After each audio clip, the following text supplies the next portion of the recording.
Hello and welcome to your weekly energy report. I have to honestly tell you, as you probably have noticed from my last couple of videos, my energy levels are really all over the place and not particularly elevated right now. Even though I did not have a particularly intense time of COVID when I had it before Christmas, it just lingers, and it kind of makes you feel low energy for a period of time, and then you add to that any peripheral stress.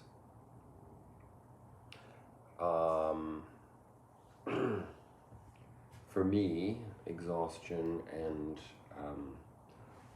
or at least should I say, not being able to harness peace within myself will inevitably lead to an 8 of swords energy.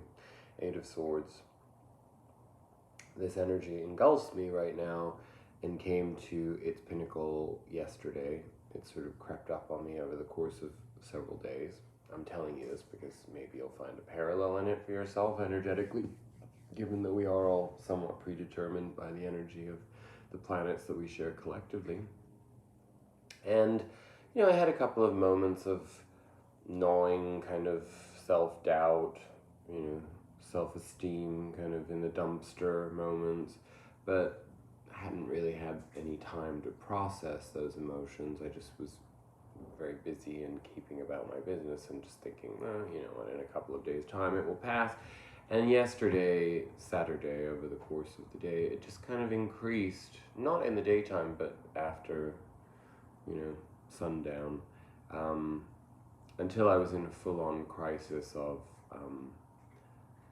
disgust over my physicality, a feeling of poverty consciousness on every level in terms of emotions,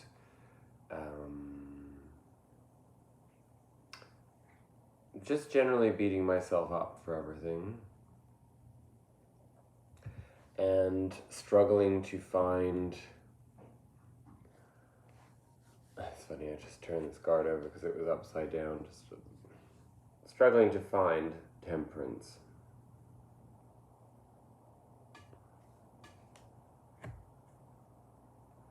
Mostly because of this feeling,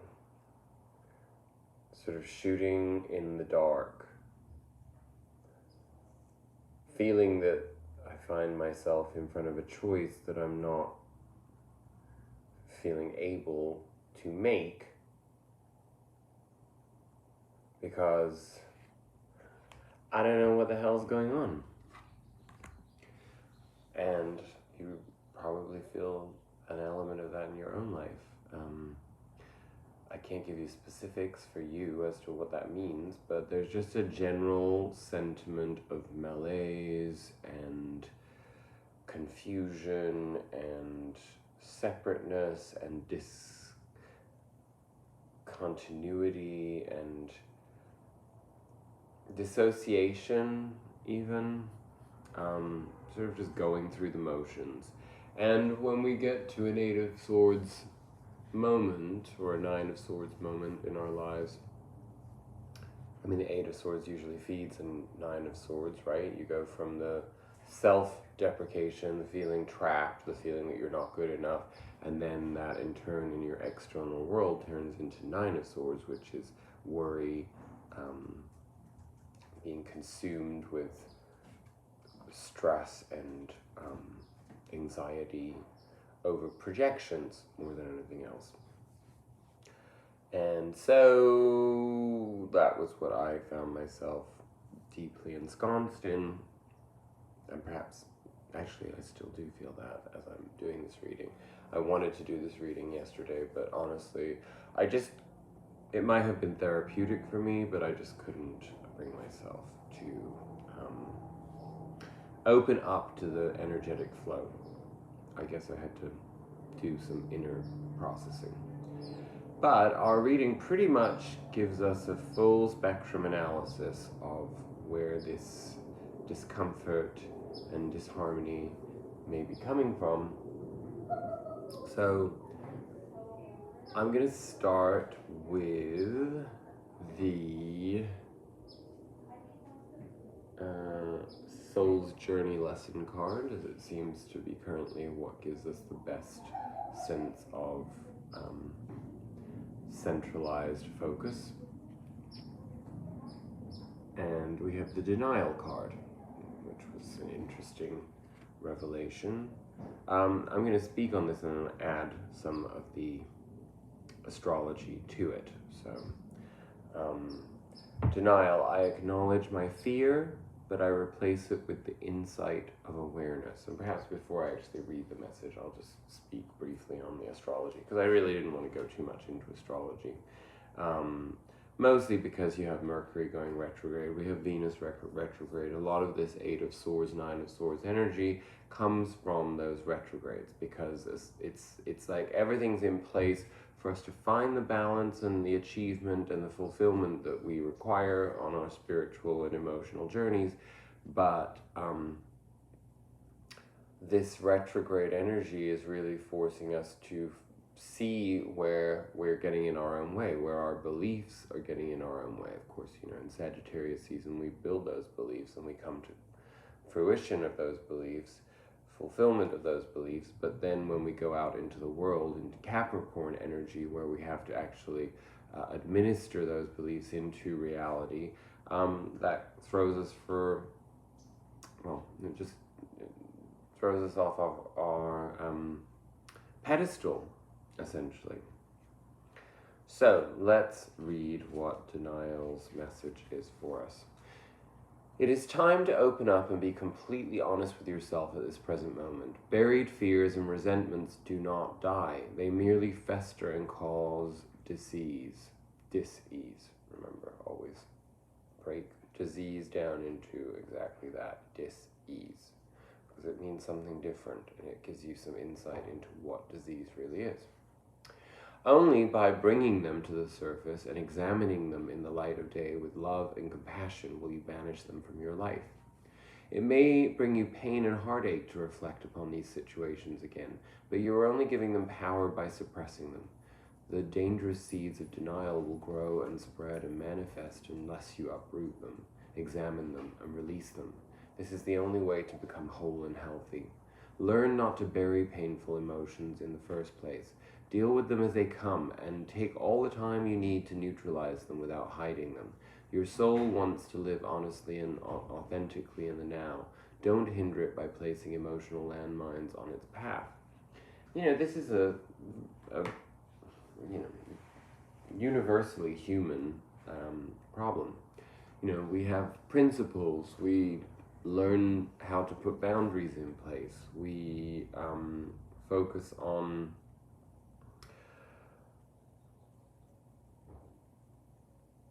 developing protection mechanisms so that we don't repeat the same patterns, and then we feel righteous in that, and then we feel that we have to protect those boundaries, but the problem is that those boundaries also can easily become imbued with ego-driven processes and projection and limitation, ultimately. So I think this has something to do with all of that, right? I'm getting that feeling. We'll see. What next? We have, let's go with this card. It is our Sacred Power reading card. We have protection. I feel like that is Archangel Michael, King of Swords energy. So let's see what protection tells us. Always prepared for battle, the knight offers security to those who are unable to help themselves. A symbol of honor, protection, and integrity throughout history, knights obeyed strict rules and conduct and codes of conduct of virtue and faith. Previously, you may have been on the receiving end of jealous comments, gossip, or corporate backstabbing, making you cautious around others.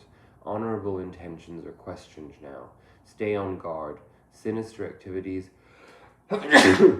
excuse me, are happening behind the scenes. Take a firm approach. Your soul knows that you need protection. Know that you are supported with love and heavenly guidance. I know it's really wonderful to see somebody grappling with congestion on camera. Spiritually, you may have felt that you have been under attack from others. Be aware of the impact of your own energy and other people's emotions in response. Do you thrive, or do you involve yourself in the drama? It's important to remember that no matter how people react in any given circumstance, you can only control your actions, no one else's. Try not to take things personally. You are asked now to follow through and act with integrity. Be impeccable with your word. Say what you mean and mean what you say. Right now, the knight is asking you to stand guard and be firm with your beliefs and actions. Complacency can be risky right now, so get all the facts before you act. Speak your truth about all matters important to the heart. Have faith. You have the strength to get through any challenge you face right now. Your patience is being challenged. Focus on your own energy and how you can improve and strengthen your state of being without compromising your integrity. Show gratitude and be thankful for what you have in your life with humility and grace. Affirmation: I am safe. I know I am protected as I walk my path each day. So I think we're seeing a generalized theme here of self-doubt and a little bit of a crisis of faith, which brings us to our Sufi Wisdom card, Way of Faith. Let this be your guide.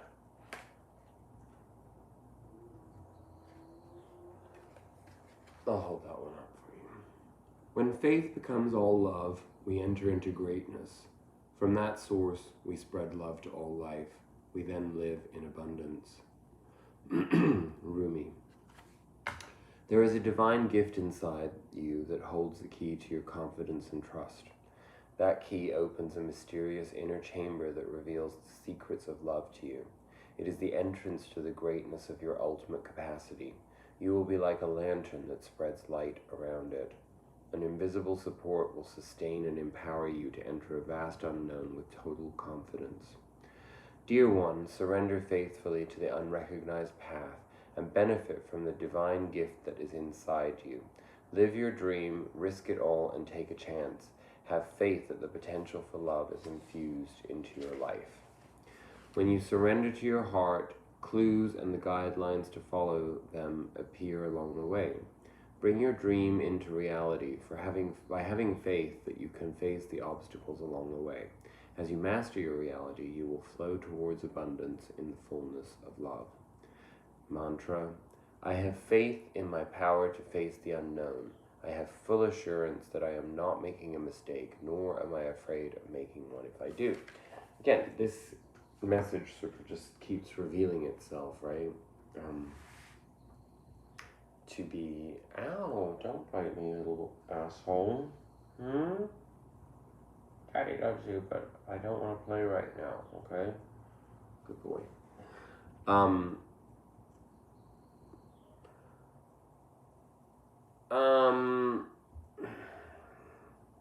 I mean, this is addressing an entire flow of emotions and kind of explaining to us where we are being held back. I mean, we've gone from understanding denial and having to face it and understand where it is holding us back in our lives. And it's always there. We're always in denial of something, right? And usually it's the big picture things that we end up being in denial of. I think I remember reading very recently a quote from, I don't even know where it was, but basically the first fears are always the biggest. So, these are fears deep rooted in your childhood, your ancestry, abandonment, rejection, not being good enough, fear of death, fear of humiliation, all these types of, deeper rooted fears.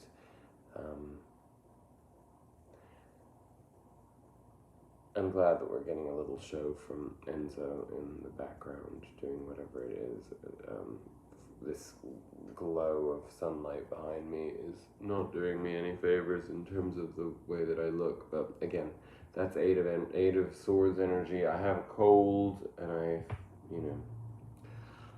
it's a miracle I'm even doing this right now, to be perfectly honest with you, because I'm in the thick of these energies.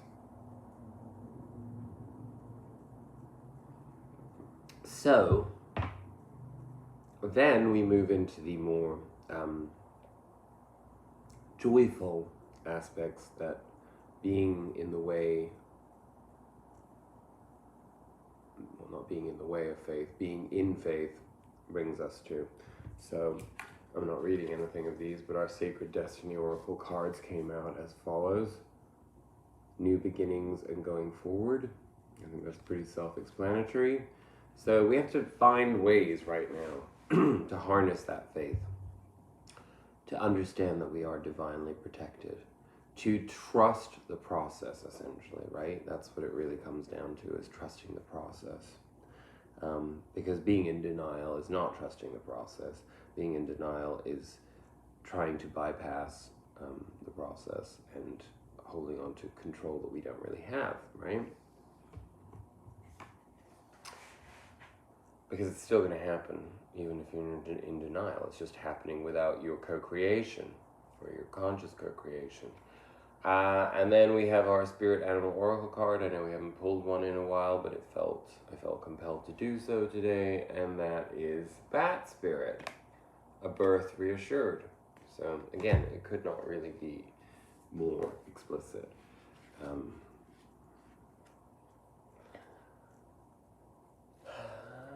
Let's read that Spirit's message. After something has run its course and died or been released, finished, surrendered, completed, or ended, there is a promise of a new beginning. Rebirth is assured just as night gives way to dawn and the bat emerges from the darkness of a womb-like cave. Bat Spirit has come to remind you that this rebirth is a miraculous one, for the very best elements of what you have had to give up in the death of the old are still present in this new, amazing life forming now. This is the miracle and magic of rebirth in every aspect of your life, including the rebirth of faith in your ability to establish new and healthy relationships. And I will interject, a lot of what we are talking about right now, as it's affecting me, is that I have been consciously withdrawing, making room for newness in my life. And of course, a period of time where none of that newness has come in, it's going to feel pretty empty, right? And that may actually be the source of all of this for me. In fact, that probably is, in addition to other stresses or stressors in my life that cyclically return, and that's just the nature of the game. I have to learn to circumvent those, surmount them in any case, and not allow my professional life to have such a negative impact on my personal life, right? Anyway, that's my little way of showing you how in my world that has manifested. Bat Spirit reminds you that at present you are in unknown territory and may feel as if you are lost. There you have it. However, you are called to trust that your intuition will be a reliable guide as you give birth to something new and unfamiliar. Bat Spirit has listened in the darkness of night and has heard all your hopes and dreams, your fears and worries, and assures you that this new version of your dream, this move from darkness into light, from lost to found and death to rebirth, comes to fruition with love at its core. Bat Spirit asks you to trust that what seems to have died is actually shape-shifting into something even more meaningful and wondrous than before.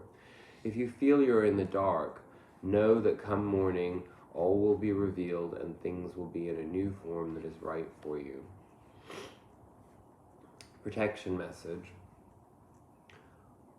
Why are you refusing to let die? Bat Spirit is gently nudging you to let go of your need to cling to the familiar story that has already run its course. A new story is poised to be born. Some dreams were only meant to last for a moment in time. Sometimes they were only there to slow you down as you recalibrated in preparation for the new life that will give you what you really want. Perhaps you need to grieve as you say goodbye to something. At least you're saying goodbye to its familiar form. Perhaps you must let go of a part of you that must die so that you can be reborn. This temporary time in the dark doesn't have to be scary or sad, though. But Bat Spirit gives you her powers of perception and awareness as you learn to listen deeply and navigate these unknown caves of temporary emptiness. You will emerge with a new perspective, and Bat Spirit will witness you are giving birth to the life that matches the intentions and desires of your heart and soul. And all of that really comes down to intentionality, right? It's really what you decide or what I decide to do in order to make intentions a reality. So let's see in the cards how this shift takes form, our underlying energies of the week. Well, actually, we started with the Botticelli Tarot. We have the Nine of Swords in reverse. This is the underlying energy, shifting those fears, shifting that anxiety, shifting that projection, shifting that expectation of negativity, shifting the jadedness, shifting the room for, well, I say jadedness because we have the clarification of the weariness of the Nine of Wands, where we are bogged down with ideas and expectations to the degree that we cannot see any outcome beyond how we've experienced things in the past. So we shape our lives based upon the expectation that the same things will manifest over and over again, not taking into consideration that we ourselves have changed, right? So, which is at the very basis of the Nine of Swords energy, the fear energy. I mean, they're all interwoven. All of the nines have that aspect to them. Excuse me. With the exception of the Nine of Cups, because the Nine of Cups is about being in the inner journey, is not one of being affected by the outside world. The inner journey in the Nine of Cups energy is actually self-discovery, or fulfillment from one's own emotional process. But even that is a temporary process, because eventually you need to move into externalizing that in order to manifest the Ten of Cups, right? Anyway, I'm getting a ringing in my ear now. Move on. So our past energy,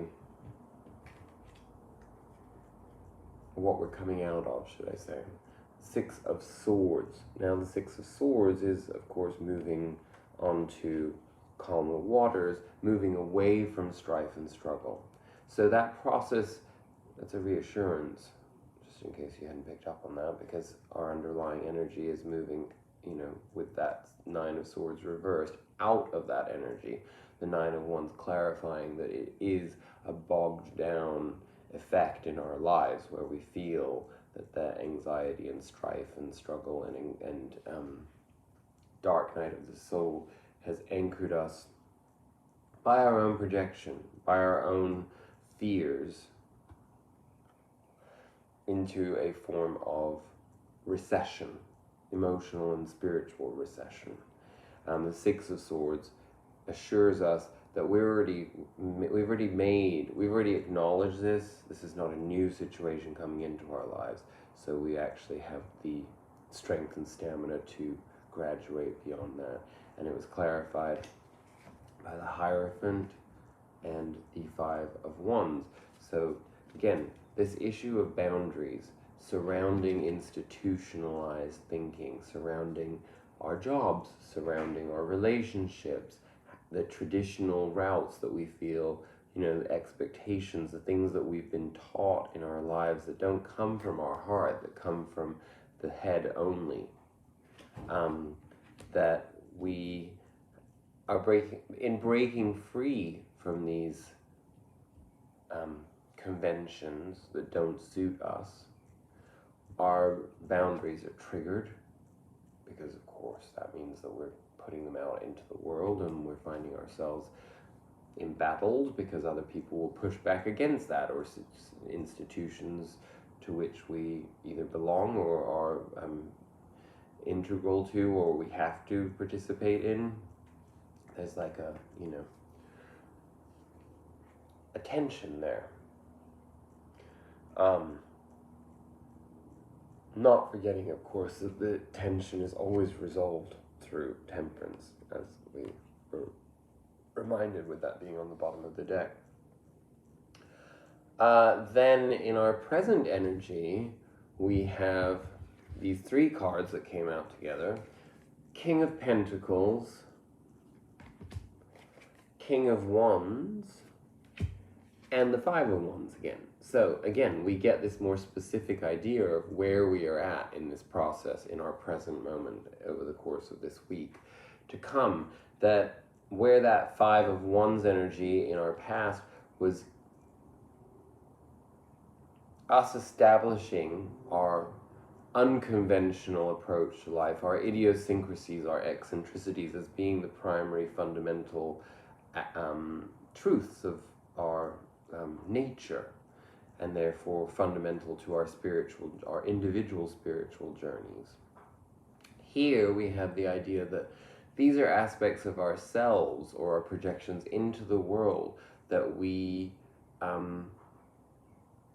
that are getting in our way, that we have to overcome specifically. So King of Pentacles is our response, our attitude towards money, towards wealth, towards, of course, I say wealth in addition to money because wealth is an abundance of other things other than just finance.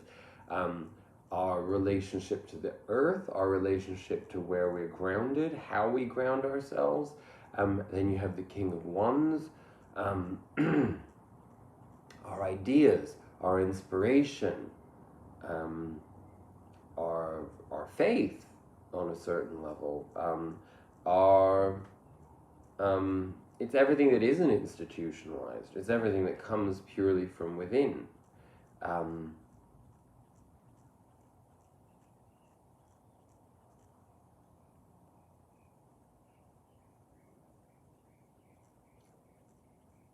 It's basically how our grounding values are externalized in our more extroverted incarnation in the world, and that our boundaries, the Five of Wands being there as a clarifier on those things, it's really telling us how we get in our own way, and that this is the process that we're going through this week as we turn that Nine of Swords upside down, and as we move beyond the Six of Swords, of moving away from our strife and struggle. And what is it opening up to us? We got two clarifiers, which we had in our reading last week, I believe. We have an Ace of Cups and an Ace of Pentacles. I think we just had the Ace of Pentacles, but anyway, I'm reading it as understanding. Okay, thank you. So basically, that Ace of Pentacles that we had, which is that we've received an opportunity in our physical lives, in our terrestrial existence, in our, maybe it is specifically with our finances, maybe it is specifically with our standing in the hierarchy or any kind of like power structure,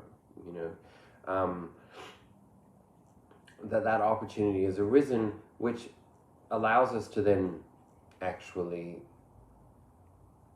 exhibit our higher self in that new role. In other words, 10 years ago, you might have received the same opportunity and you would have approached it from a purely egotistical way, that you would have been consumed by your own sense of material fulfillment or satisfaction. And because your values have changed, you're now going to have the opportunity to administer this new path with a different attitude, a different sense of faith, a different, less of an attachment to outcome, right? And the Ace of Cups is what comes as a result of that. So it's a journey. We grapple with how we see the King of Pentacles and the King of Wands in our life. And when I say that, I mean how that manifests in ourselves. How are you a King of Pentacles in your life? How are you a King of Wands in your life? In other words, what drives you in your attempts to shape and become something of worth in this world? What drives you to be inspired in any situation in your life? And this subsequently, as we move these boundaries, because basically we've gotten a little stubborn, I'd say, and it's time for us to move our boundaries a little bit so that we can have new experiences that will fulfill us emotionally at the end of the day. I know that was a little, what's the word I'm looking for? I don't know. Who knows? Hopefully you understood it. Our outcome is the Page of Wands. So, what is this message giving us here? In order for us to find this Ace of Pentacles and this Ace of Cups, to find the potential in it and to build on it into a Two of Cups. Sorry, I've got itchy eyes too. Two of Cups. In order for that Ace of Cups to become a Two of Cups, we have to embody the Page of Wands energy. The Page of Wands, what is the Page of Wands? The Page of Wands, of course all the pages are the youngest or least evolved of the face cards, and essentially what that indicates, it's not a derogatory thing, it means that we are at the beginning of a journey. Remember? New beginnings.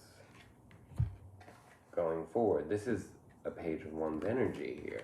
This is not being stuck at all in this Nine of Wands energy or this Nine of Swords energy. This is throwing convention out, understanding that, all convention really is, all the values are that get in our way, all the restrictions that we put upon ourselves, they're merely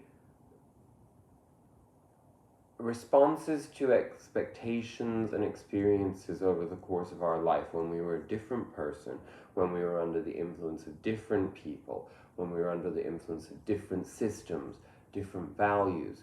Our society alone changes and evolves constantly, right? Not necessarily for the better, but it changes and evolves, which then in turn, your temperance energy with the outside environment is going to shift your values, your personality, your beliefs, your system of thinking, your way of interacting with other people and with jobs and, your idea of relationship, all of these things, right?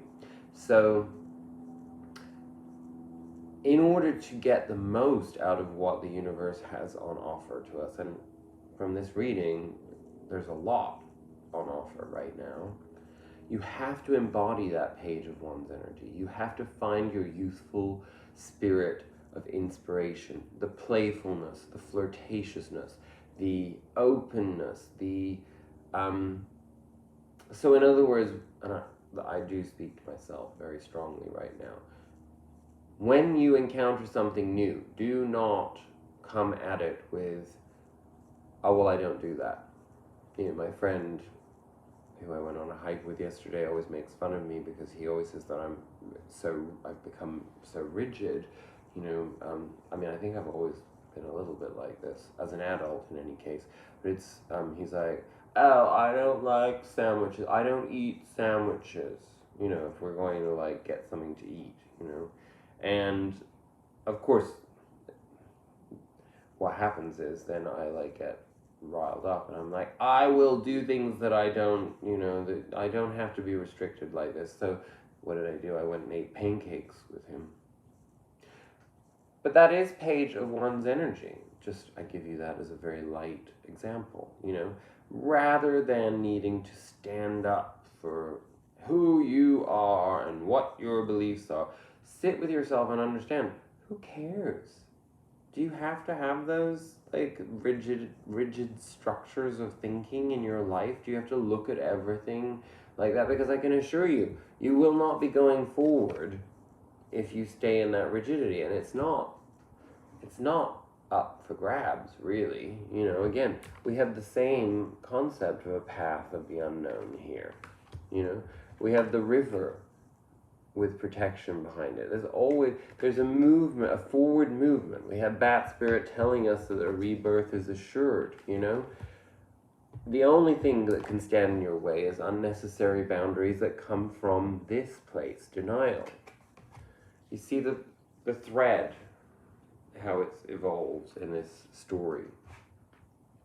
And the clarifiers on that Knight of Wands, I mean, we got tons of them, but I thought it was an interesting story. We got the Page of Swords, so again, remain teachable, remain open to new ideas, learn, actually go out there and learn. Right now I am trying to re-embrace a relationship with reading, books, because as a result of the way our culture and society has become, I don't read anymore. I read all the time, but I read on the internet, I read articles, I read, but I don't read fiction. I don't read biographies. I don't read, I don't pick up a 500-page book and read it. I get to like page 20 and then I get distracted and I move on to something else and then I don't have the passion to come back to it.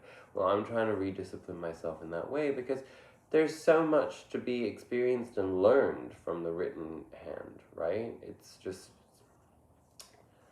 a different way that the brain processes information, and it's a different way of being inspired.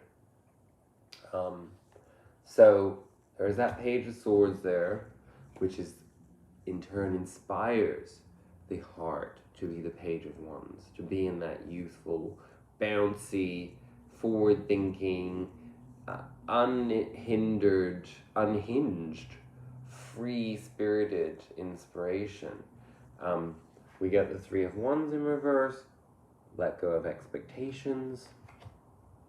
Don't focus on the outcome. We get the King of Wands in reverse, which is, again, let go of the rigidity of what you think inspired you in the past, or what your, how would I put this? What your self-confidence was derived from in the past. In other words, for me, for example, as I grapple with my Eight of Swords energy around looks and feelings, a lot of it comes down to getting older and having to, when you're not feeling good in your life, and for any reason, sometimes it can be a hormonal imbalance, whatever it is, but particularly when you're not, in peak health or whatever else,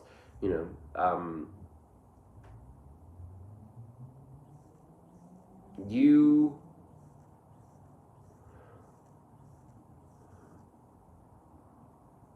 have to kind of rethink what it is that makes you you. And are you going to think to yourself that like, oh, well, now I have no worth in the world because all of my life I just based my perspective on like how cute I was and how fuckable I was or whatever, and then you're in the position where, well, you don't know what somebody else thinks of you, and you don't know, like, I can be attracted to all kinds of people. I don't look at somebody because they have a zit on their forehead or because they have wrinkles or because they have an extra 10 pounds on them and think to myself, like, bleh, like they are so unattractive. It's who they are at their core that shines through, and that can be extremely attractive. But I don't allow that for myself. I'm being very, making myself quite vulnerable and sharing this. But yeah, that's what eats away at me in these moments. So fundamentally here this is what this King of Wands in reverse is saying. It's like, let go of that stuff. Let go of it, because you don't know what somebody else thinks or feels, or what draws people to them, or, what they're drawn to. And that in turn, it's fine, gives us our final outcome clarifier, which is the Four of Wands, which is a celebration, a wedding. Not necessarily, but you see what I mean. It's an institutional celebration. It's some kind of new form of structure and belief system and foundation in your life, security, that comes from being able to let loose. We got 3 Osho cards that came out together. I'm only going to read the primary one. The other 2 were really clarifiers, so I'll show you what they are. We got Change as the primary card. Again, pretty much goes along with all of the rest of this reading. Then we got Projections, so I would say that's a good indicator of what we need to change, how we go about in our lives, like projecting on others, understanding the mirrors in our lives, and how much we shape our experience by projecting on others. For example, what I just talked about, attraction, reaction. It's like, if I'm projecting on somebody else my insecurities, naturally, that's what I'm going to receive in return. There can be no, combustion.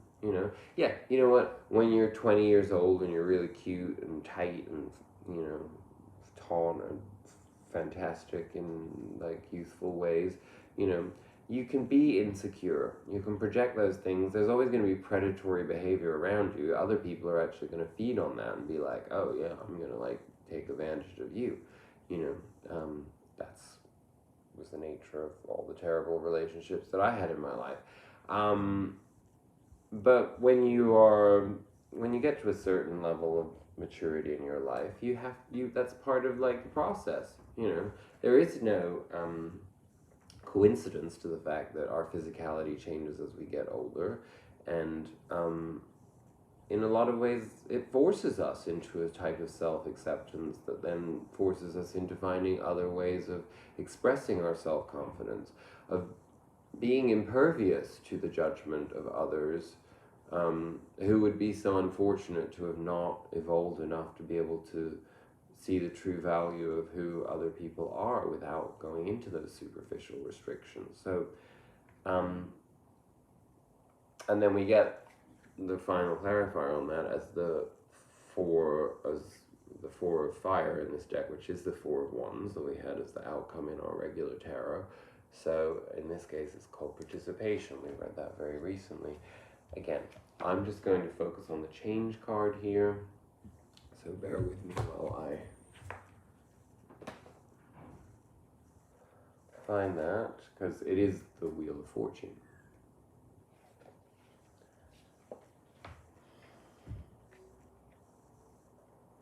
The symbol in this card is an enormous wheel representing time, fate, and karma.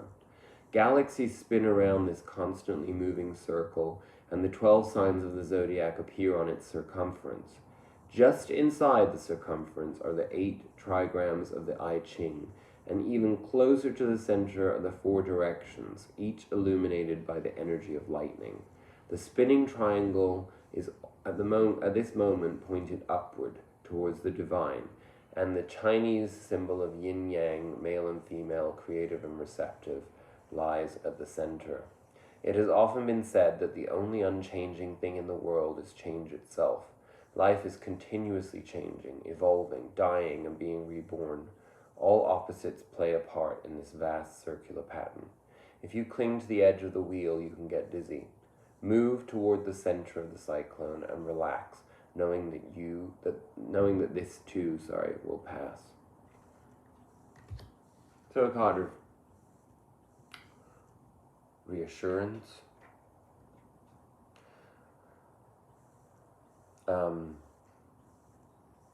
but also a fundamental exclamation point on this message of new beginnings, change, moving beyond old boundaries that keep us small, and moving beyond anxiety.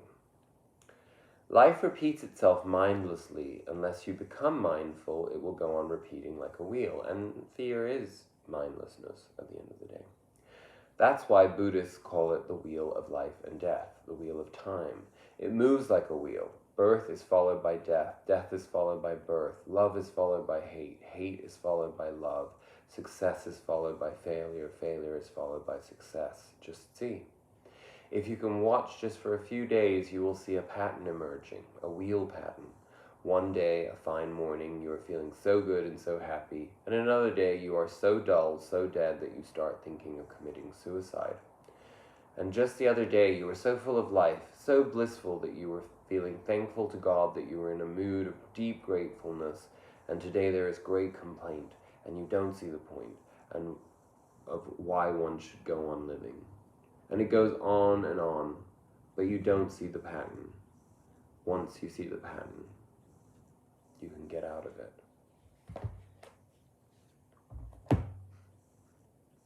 Namaste.